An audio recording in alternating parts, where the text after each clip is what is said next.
రేపల్లె పట్టణంలో ఐద్వా అఖిల భారత 14వ మహాసభలను జయప్రదం చేయాలని పిలుపునిస్తూ ఐద్వా జెండా ఆవిష్కరణ కార్యక్రమాన్ని నిర్వహించారు.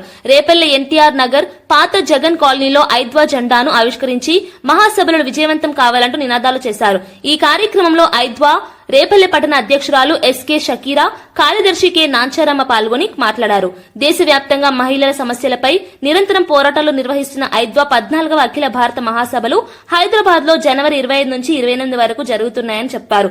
జనవరి 25న ఆర్టీసీ గ్రౌండ్ లో జరిగే బహిరంగ సభకు రేపల్లె ప్రాంత మహిళలందరూ పెద్ద సంఖ్యలో హాజరై జయప్రదం చేయాలని పిలుపునిచ్చారు. దీంట్లోకి వచ్చినాక నాకు చాలా తెలిసింది. అంటే మనం ఇంట్లోనే ఉంటే మనకేం తెలియదు, మనం బయటకు వస్తేనే మనకు చాలా జరుగుతాయి, చాలా తెలుస్తాయి. మనకి మనం ముందుకు ఎలా అడుగేయాలా అనేది మనకు ఒక ముందుకు ఎలా అడుగేయాలని మనకు తెలిసిద్ది. మనం సింగిల్గా వెళ్తే మనం ఏం చేయలేము, ఒంటరిగా వెళ్తే. అదే మనం 10 మంది మహిళా మండలి నుంచి వెళ్తే మనం ఏదైనా చేయగలము.